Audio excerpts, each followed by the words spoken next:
Hey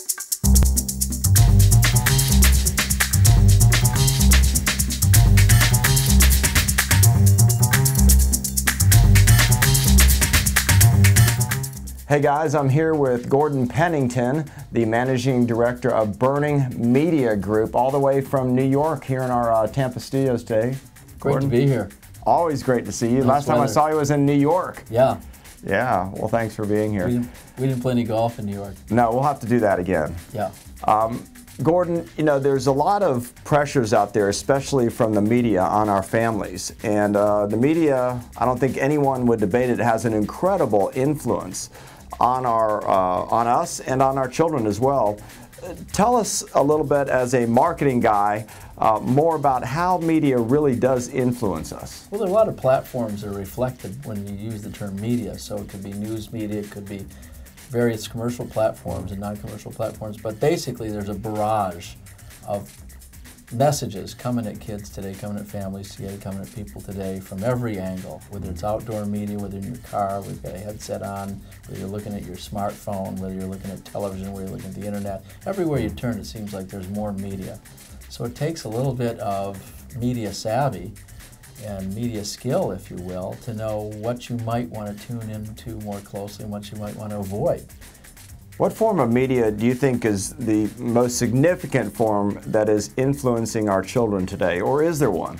I think kids are migrating toward the internet more and more, but television is still a huge draw. I think the real consideration is looking at things specifically, programs specifically. It used to be that I heard Francis Schaeffer once upon a time tell his family, we don't watch TV, we select programs. I think that's the approach that most families probably want to take, a more considered approach to their viewing habits and doing things together.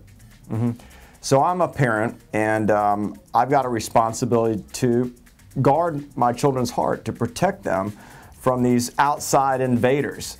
What should I do as a parent? Put blinders on them and don't let them out of the house. Perfect. Well, great. Gordon, good to have you here with us today.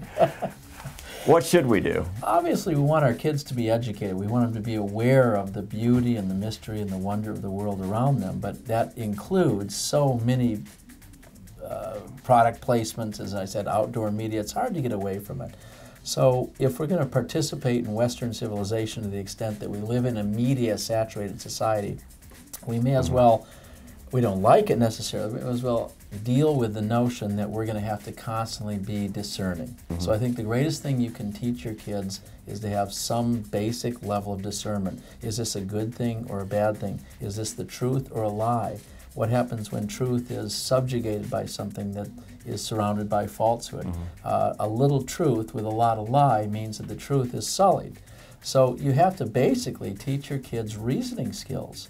Teach your kids some level of discernment so that they begin to want to defend themselves. Teach them to learn to discern, really, right? Learn to discern is a great way to express it. And so how do we practically do that? Is it when we're sitting with our kids watching television saying, now what are they really trying to sell us there?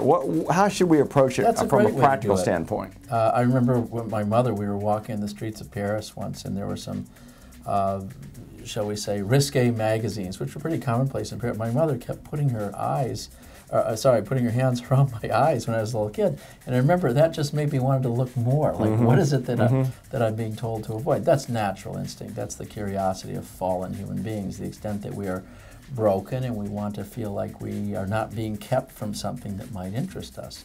But eye candy and the things that appeal to the eyes are not necessarily things that are good for us, healthy for us, make us better people, give us better judgment. So I think teaching kids discernment is as a former marketing director for a company like Tommy Hilfiger, and you've worked with major corporations and people across the world, how do those corporations think in terms of how they want to reach your kids through whether it's television or music or the internet?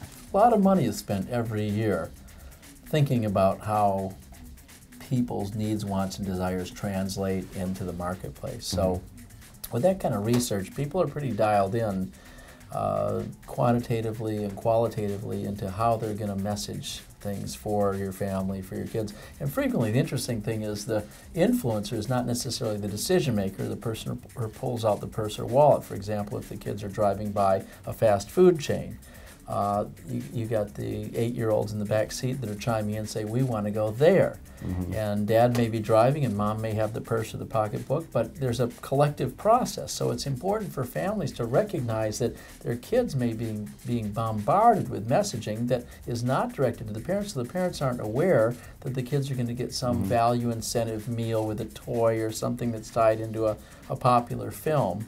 And so it's all woven together in a way that takes a lot of discernment. It takes a lot of time. It's not even worth the time on one level. On another level, we just want to be smart and let our kids know that the world is constantly trying to sell them something. Mm-hmm. And frequently, it's not necessarily good for them. It's not necessarily true, mm-hmm. wise, beautiful, or really what they're looking for. So I hear you saying we really want to teach our children what is truth and what is really a lie. That's the best place you can start.